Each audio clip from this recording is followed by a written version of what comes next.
Lors de la fête pour le 60e anniversaire de ma mère, elle m'a pointé du doigt devant des centaines de personnes, voici la plus grande erreur de ma vie, une enfant inutile que j'ai bêtement élevée. Tandis que les applaudissements emplissaient la salle, j'ai pris le micro et j'ai dit, merci pour l'introduction. Maintenant, c'est à mon tour de raconter la véritable histoire. Tout le monde devrait s'asseoir. Mesdames et messieurs, je vous présente ma fille, Chloé Marie Dubois. Un gaspillage total de potentiel. Ce fut la première chose que ma mère dit dans le micro. Elle me pointa directement depuis la scène, son verre de champagne millésimé captant la lumière, souriant comme si elle venait de livrer la chute du siècle. La voici, la plus grande erreur de ma vie. Une enfant inutile que j'ai accidentellement élevée. Au lieu de perpétuer l'héritage familial, elle a choisi de perdre son temps à enseigner à des enfants brisés. 350 invités se sont mis à rire. Ils pensaient que c'était une blague. Ils ne savaient pas que j'étais venu préparer. J'avais failli ne pas assister à cette fête pour son 60e anniversaire dans la salle de bal d'un grand hôtel lyonnais. Nous ne nous étions pas parlé depuis 8 ans, mais quand l'invitation est arrivée et que j'ai vu le nom, Réseau Élan Féminin, imprimé en gras en bas à la prétendue fondation de ma mère, j'ai su que je ne pouvais pas rester à l'écart. Les rires résonnaient encore quand je me suis levé. Mes talons claquaient sèchement sur le sol en marbre. La salle commença à se taire alors que je montais directement les escaliers vers la scène. Ma mère me regarda, les yeux plissés, s'attendant à des larmes ou à une scène. Elle n'eut ni l'un ni l'autre. J'ai tendu la main et lui ai pris le micro. Elle se figea, trop abasourdie pour m'arrêter. Je me suis tourné vers la foule, 350 visages attendant le prochain éclat de rire. Merci, maman, pour cette parfaite première partie, dis-je, la voix calme et froide. Maintenant, c'est à mon tour de raconter la véritable histoire. Tout le monde, vous feriez bien de vous asseoir. Le silence qui suivit était à couper au couteau. Avez-vous déjà été publiquement humilié par votre propre famille? Laissez un commentaire ci-dessous si cela vous est arrivé. Je veux savoir que je ne suis pas seul. Il y a 8 ans, j'avais 24 ans, fraîchement diplômé de l'université avec une licence en éducation. Le jour où j'ai dit à ma mère que je me lançais dans l'éducation spécialisée, pour travailler avec des enfants en situation de handicap, elle n'a pas simplement exprimé son désaccord. Elle a explosé. Tu gâches ton avenir, dit-elle, la voix aussi tranchante que du verre brisé. N'attends pas un seul euro de ma part si tu insistes pour garder des enfants brisés pour le reste de ta vie.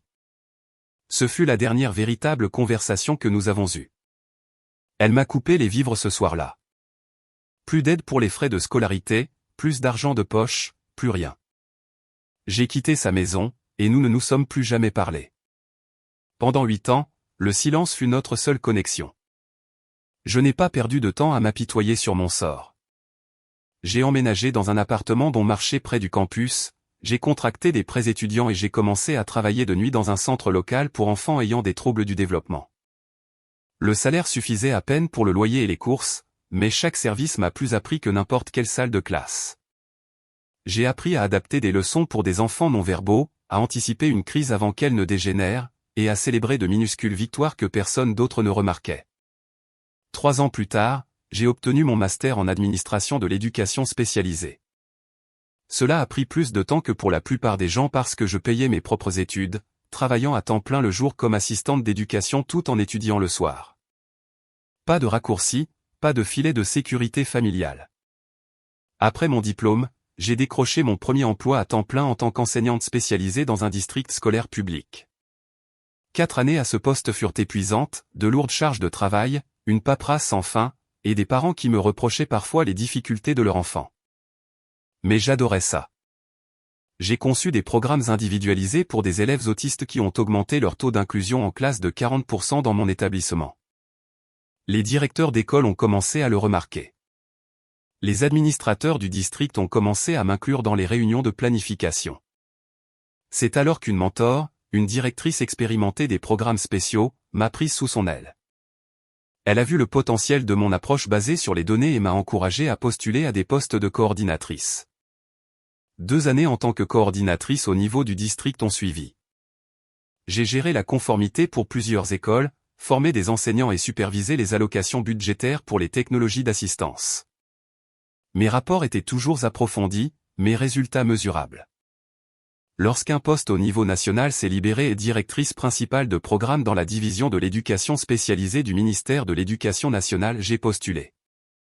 Le processus de sélection fut brutal, plusieurs entretiens, une présentation devant le comité d'examen, et des audits indépendants de mes anciens programmes. Il y a 18 mois, j'ai reçu l'appel. J'avais été sélectionné. Maintenant, je siège au comité qui examine et approuve ou rejette les subventions à grande échelle pour les initiatives d'éducation spécialisée à travers le pays. Des subventions d'une valeur de dizaines de millions d'euros. J'ai le pouvoir de signature unique sur certaines décisions de financement. Une seule signature de ma part peut ouvrir des portes à des milliers d'enfants ou les fermer pour toujours. Ma mère n'a jamais rien su de tout cela. Elle n'a jamais demandé. Pour ses amis et son cercle social, je suis resté l'exemple à ne pas suivre, la fille qui a tout gâché. Elle utilisait mon nom dans les conversations comme on utilise un mauvais exemple. Vous savez, ma fille a choisi de travailler avec ce genre d'enfant. Quel dommage. Elle pensait m'avoir effacé. Elle pensait que l'histoire s'était terminée le soir où elle m'avait coupé les vivres. Elle avait tort. Ma mère avait toujours été douée pour les apparences. Quand elle a lancé le réseau Élan Féminin il y a 3 ans, tout semblait parfait sur le papier.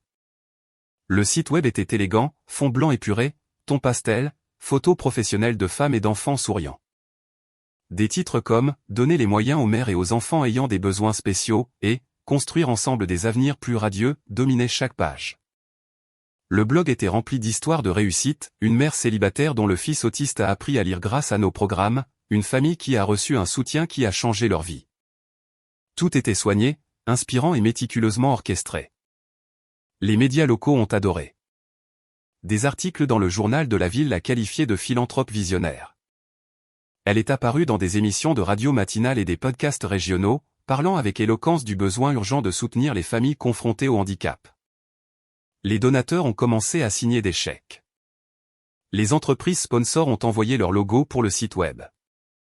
Les réseaux sociaux de la Fondation ont rapidement grandi, avec des milliers d'abonnés partageant des publications touchantes. De l'extérieur, c'était une organisation à but non lucratif modèle. Mais j'observais de loin. Les rapports annuels étaient publics, et j'ai d'abord remarqué quelque chose de subtil. Le poste budgétaire pour les événements et la communication était constamment énorme, représentant souvent plus de la moitié du budget, dîners de gala, retraites de luxe, vidéos promotionnelles avec le soutien de célébrités. Pendant ce temps, les indicateurs d'impact réel étaient vagues. Des centaines de familles servies, sonnaient bien, mais il n'y avait pas de chiffres précis. Combien d'enfants ont reçu un soutien éducatif direct? Combien de salles de classe ont obtenu du matériel adapté? Combien d'enseignants ont été formés? Les chiffres étaient toujours arrondis, toujours impressionnants, mais jamais détaillés. Elle ne semblait pas s'en soucier. Dans son monde, la perception était la réalité, et elle construisait quelque chose de plus grand. Quand elle a eu 60 ans, elle a décidé de faire de son anniversaire le plus grand moment de la Fondation. L'invitation a été envoyée à 350 invités triés sur le volet, chefs d'entreprise, politiciens, donateurs importants, personnalités des médias. L'événement était présenté comme une célébration marquante et un grand gala de collecte de fonds. La salle de bal du Grand Hôtel Lyonnais était réservée depuis des mois. Une vente aux enchères en direct proposerait des bijoux offerts, des forfaits vacances et des dîners privés. Un montage vidéo des « Histoires de réussite » serait diffusé sur des écrans géants. Et la pièce maîtresse, une présentation formelle de la proposition de la Fondation pour une subvention de 23 millions d'euros du Fonds national pour l'éducation. Elle était convaincue que c'était dans la poche. Elle a dit à ses amis que la subvention consoliderait son héritage en tant que voie principale pour les familles d'enfants ayant des besoins spéciaux. Elle a répété son discours devant des miroirs, a répété le moment où elle annoncerait l'objectif de financement et remercierait les généreux donateurs dans la salle. Le soir de la fête, tout était impeccable. Des lustres en cristal scintillaient au-dessus. Des serveurs en cravate noire circulaient avec du champagne et des hors-d'œuvre. Un quatuor à cordes jouait doucement dans un coin.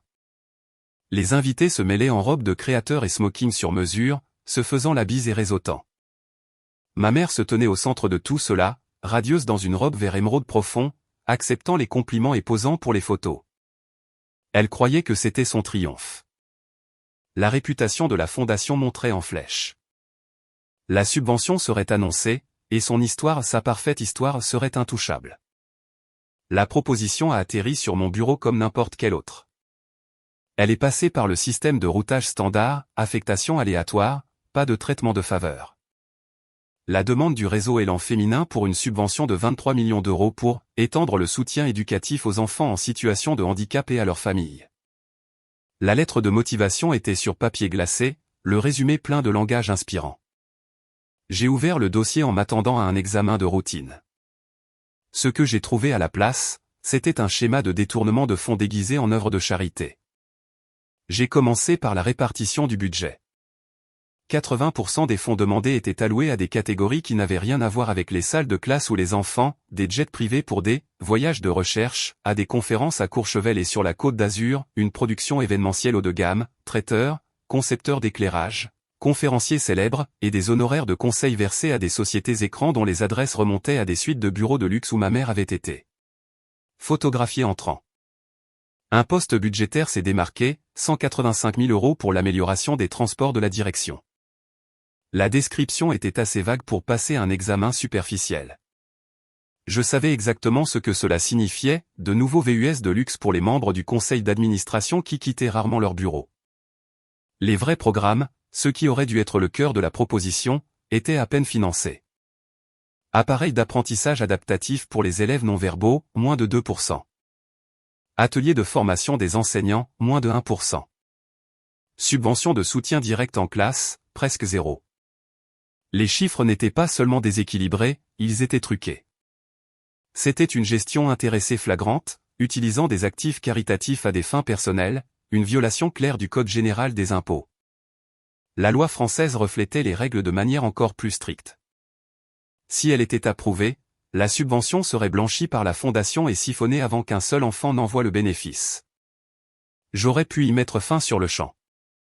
Un courriel de rejet d'un paragraphe citant une inadéquation avec les priorités du programme et des préoccupations concernant la gestion financière. Propre, professionnel, intraçable jusqu'à moi personnellement. Mais je connaissais ma mère. Elle aurait immédiatement retourné la situation, lourdeurs administratives, ingérence politique, concurrents jaloux. Elle aurait trouvé un autre donateur, remanié la proposition et continué la fête. Pire encore, elle aurait pu discrètement sortir de l'argent de la fondation avant que quiconque ne s'en aperçoive. Un rejet silencieux lui aurait permis d'échapper aux conséquences. Je voulais de la transparence. Je voulais que les gens qui comptaient ses donateurs, son cercle social, les journalistes qui la louaient voient la vérité en temps réel. La seule façon de le faire était d'attendre. Attendre le moment où elle rassemblerait toutes les personnes importantes dans une seule pièce, sous les lumières qu'elle avait payées, la nuit où elle prévoyait d'annoncer sa victoire. Le gala d'anniversaire était parfait, 350 témoins, toutes les caméras, tous les égaux. Si je rejetais la proposition là, publiquement, avec des preuves, elle ne pourrait pas réécrire l'histoire. La vérité atterrirait devant le public exact dont elle avait besoin pour maintenir son image. Ce n'était pas de la vengeance. C'était une question de responsabilité. De l'argent public était en jeu, l'argent des contribuables destiné à des enfants qui ne pouvaient pas parler pour eux-mêmes. Si je laissais passer cela discrètement, je serais complice de la fraude. En attendant, je protégeais le système que j'avais passé des années à construire. J'ai tout documenté, capture d'écran des budgets, registre de virements bancaires, enregistrement de sociétés écrans. J'ai croisé les directives de l'administration fiscale, les lois nationales, et même les propres statuts de la fondation. Chaque signal d'alarme a été catalogué. Chaque faille a été comblée. J'ai approuvé les étapes préliminaires de l'examen pour qu'elle reste confiante. Je l'ai laissé réserver la salle de bal, commander le champagne et imprimer les programmes. Je l'ai regardé construire la scène de sa propre chute. Elle pensait que son empire était intouchable. Elle pensait que la subvention était déjà à elle. Elle n'avait aucune idée de qui l'examinait. Je tenais le micro fermement, son poids familier dans ma main. Les lumières de la salle de bal semblaient plus vives maintenant, chaque regard fixé sur la scène. Maman a raison sur une chose, dis-je, la voix égale et claire. Je travaille effectivement avec des enfants en situation de handicap. Quelques rires épars tentèrent de briser la tension, mais ils s'éteignirent rapidement. Mais elle a omis mon titre exact. Je fis une pause, laissant le silence s'étirer jusqu'à devenir inconfortable. Je suis la directrice principale de programme pour la division de l'éducation spécialisée du Fonds national pour l'éducation. Je suis l'unique signataire avec droit de veto sur la subvention de 23 millions d'euros que le réseau Élan Féminin convoite depuis janvier. La salle ne se contenta pas de se taire, elle se figea. L'air sembla disparaître de l'espace. Le visage de ma mère passa en temps réel de celui d'une hôtesse confiante à quelque chose de pâle et de cassant. Son verre tremblait entre ses doigts. J'ouvris le mince dossier que j'avais porté sous mon bras toute la soirée. Les pages étaient impeccables, l'impression nette. Passons en revue la proposition ensemble, voulez-vous? Je tournai lentement la première page. Le son du papier qui tourne résonna dans les haut-parleurs comme un coup de semonce. Le résumé exécutif prétend que cette subvention étendra le soutien éducatif aux enfants ayant des besoins spéciaux et à leurs familles. Un noble objectif. Mais regardons les chiffres. Je lus à voix haute calmement, comme si je dirigeais une réunion de conseil d'administration de routine. 80% du budget sont alloués à des dépenses de niveau exécutif. Des jets privés pour des voyages de recherche, 280 000 euros. Une production événementielle et une promotion haut de gamme, 465 000 euros. Des honoraires de conseil à des sociétés tierces, 370 000 euros. Le tout acheminé par des entreprises enregistrées à des adresses que ma mère a publiquement utilisées. Je passai à la page suivante. L'allocation totale pour le soutien direct aux élèves? Moins de 3%. Les outils d'apprentissage adaptatif? Minime. Les programmes de formation des enseignants, à peine mentionnés. Les initiatives d'inclusion en classe. Pas une seule ligne budgétaire. Je regardais directement les premiers rangs et les donateurs, les politiciens, les médias et des gens qui l'avaient applaudi quelques minutes plus tôt. Ceci n'est pas un plan pour aider les enfants. C'est un budget conçu pour financer un style de vie. Un murmure parcourut la foule. Quelqu'un au fond toussa nerveusement. Je fermai le dossier d'un claquement sec. En tant qu'unique signataire de cette subvention, je rejette formellement la demande du réseau Élan Féminin. Motif, mauvaise gestion financière flagrante et preuves évidentes de gestion intéressée. Vous ne recevrez pas un seul centime de financement public tant que j'occuperai ce poste. Je laissai les mots en suspens. Personne n'applaudit. Personne ne rit. 350 personnes regardaient en silence, stupéfaites. Le visage de ma mère était devenu complètement gris. Ses lèvres bougeaient, mais aucun son ne sortait. Le verre de champagne glissa de ses doigts. Il se brisa sur le sol de la scène, le liquide rouge s'étalant comme du sang sur le bois poli. Je ne regardais pas le désordre. Je n'en avais pas besoin. Cette fondation n'a jamais eu pour but l'autonomisation, dis-je, la voix toujours stable.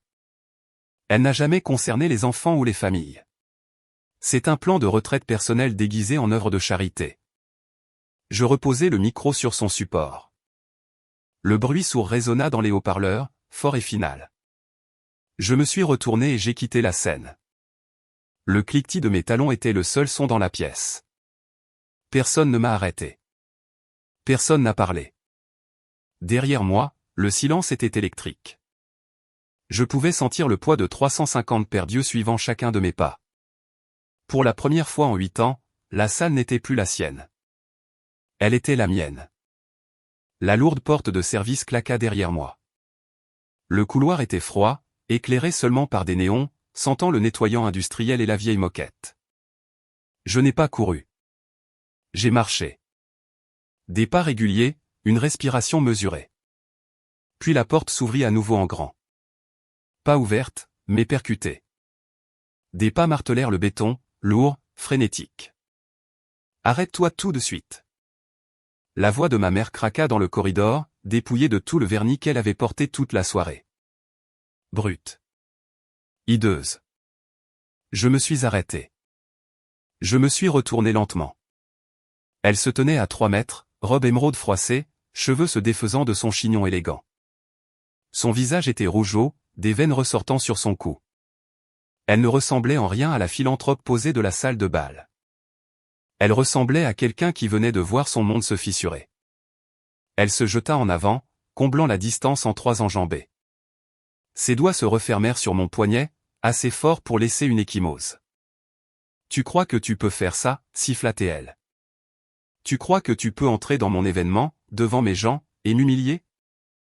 Je baissai les yeux sur sa main sur mon bras, puis dans ses yeux. Je n'ai pas reculé. Lâche-moi, maman. Elle resserra sa prise. Sinon quoi, cracha TL. Tu vas écrire un autre rapport? Tu vas cafeter à tes petits bureaucrates? Son haleine était aigre de champagne et de rage. Je t'ai tout donné, continua TL, la voix montant. Je t'ai donné un nom, un foyer, des opportunités. Et c'est comme ça que tu me rembourses? En détruisant tout ce que j'ai construit. Je la laissai parler. Je ne l'interrompis pas. Elle se pencha plus près, les yeux fous. Je vais couper les vivres de ta grand-mère à la maison de retraite ce soir. Ils la mettront dehors si j'arrête les chèques. Tu crois que tu peux jouer à ces jeux avec moi? Je gardai ma voix basse, presque douce. Quelle maison de retraite, maman? Elle cligna des yeux. Pendant une seconde, la confusion traversa son visage. Puis elle insista. Ne fais pas l'idiote. Tu sais très bien ce que je veux dire. Je paie pour la chaînette tous les mois. Un appel de ma part et ça s'arrête. J'inclinai légèrement la tête. Et la caisse noire? Vous avez mentionné une caisse noire tout à l'heure. Qu'est-ce que c'est? Ses yeux se plissèrent. Elle pensait avoir trouvé un levier. Oh, tu veux savoir, ricana TL. J'ai des réserves. De l'argent que la fondation ne peut pas toucher. Des fonds d'urgence. Des comptes à l'étranger. Je peux m'envoler pour Paris demain si je veux. Je peux acheter tout ce dont j'ai besoin. Tu crois que rejeter une subvention m'arrête? Elle eut un rire court et saccadé. Je suis l'institution, ma chérie. C'est moi qui fais les règles. Je laissai le silence s'installer un instant. D'où vient cet argent? Demandai-je doucement. Elle n'hésita pas. Elle était trop en colère pour réfléchir. De la fondation, bien sûr. Cultivation de donateurs, dépenses de direction. Ce sont toutes des déductions légitimes. Je peux déduire une fête à 95 000 €. Je peux déduire des voyages. Je peux déduire tout ce que je veux. Elle sortit son téléphone, le pouce planant au-dessus de l'écran. Tu veux une preuve? Je vais les appeler tout de suite. Le lit de ta grand-mère sera dans la rue d'ici le matin. Je n'ai pas bronché. J'ai mis la main dans ma poche. Mon téléphone enregistrait déjà. C'était le cas depuis que j'avais quitté la scène. Je la laissai continuer à parler. Chaque mot qu'elle prononçait était un clou de plus. Chaque vantardise sur les réserves, les déductions, tout ce que je veux. Elle se décomposait devant moi. La femme qui avait tout contrôlé pendant des décennies me tendait maintenant la corde. Je la regardais, calme, clinique. Elle pensait qu'elle détenait toujours le pouvoir. Elle pensait que les menaces me ramèneraient dans le rang. Elle avait tort. Je la laissai finir sa phrase. L'air du couloir semblait plus rare maintenant, chaque mot qu'elle venait de prononcer flottant entre nous. Je parlais calmement, presque doucement. Grand-mère n'est plus à la Chênaie. Ses yeux s'écarquillèrent. La confusion perça la rage. Je l'ai déménagée la semaine dernière dans un nouvel établissement. Payé en totalité pour l'année à venir. Elle est en sécurité. Elle ne dépend plus de toi. La couleur quitta son visage. Sa prise sur mon poignet se desserra, ses doigts se relâchant. Elle tenta de se ressaisir. Tu mens. Je libérai mon bras d'un seul mouvement calme. Elle recula d'un demi-pas. Je sortis mon téléphone de ma poche. L'écran brillait dans la pénombre. J'ai tout, dis-je. Chaque facture, chaque photo des reçus de luxe, et l'enregistrement de ce que tu viens de me dire sur les réserves, les déductions, l'argent que tu prends de la fondation pour toi-même. Je tournai le téléphone pour qu'elle puisse voir l'onde sonore bouger sur l'écran. La ligne rouge dansait au rythme de sa propre voix. Tout est déjà téléchargé. Serveur sécurisé, partagé avec la division des enquêtes fiscales et les autorités nationales. Sa bouche s'ouvrit. Aucun son n'en sortit.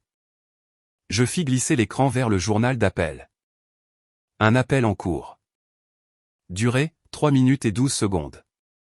Cet appel était prévu à l'avance, dis-je. L'agent spécial Morin écoute depuis le début. Le téléphone lui glissa des mains. Il tomba bruyamment sur le béton. Elle le fixa comme si c'était un fil sous tension. Depuis l'embrasure de la porte au bout du couloir, Camille entra dans la lumière. Ma sœur aînée était restée là, figée, depuis le début de la confrontation. Son visage était pâle, une main pressée contre sa bouche. Elle ne parlait pas. Elle ne pouvait pas. Ses yeux allaient de moi à notre mère, écarquillés par un mélange de choc et de prise de conscience. Ma mère regarda Camille, puis de nouveau moi. « S'il te plaît », murmura-t-elle. C'était la première fois que je l'entendais prononcer ce mot. « S'il te plaît, j'ai de l'argent caché. Je peux arranger ça. » Je ne répondis pas. Elle glissa le long du mur. Son dos heurta le béton avec un bruit sourd. Elle s'assit par terre, sa robe s'étalant autour d'elle comme de l'encre renversée. Ses mains tremblaient sur ses genoux. Pour la première fois depuis des décennies, elle paraissait petite. Je ne ressentis aucun triomphe. Je ne ressentis aucune colère. Je ressentis du calme. Le genre de calme qui vient après qu'une longue et épuisante tempête se soit enfin terminée. Camille fit un pas en avant, puis s'arrêta. Elle me regarda comme si elle me voyait pour la première fois. Aucun mot ne fut échangé entre nous. Aucun n'était nécessaire. Ma mère fixait le sol. Des larmes commencèrent à couler, silencieuses et lentes. Elle ne les essuya pas. Tout ce qu'elle avait construit, chaque image, chaque illusion, chaque contrôle s'était effondré en l'espace de quelques minutes. Et elle le savait. Les conséquences furent rapides.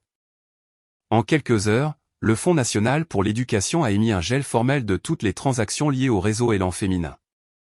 La fondation a été gelée en attendant une enquête complète.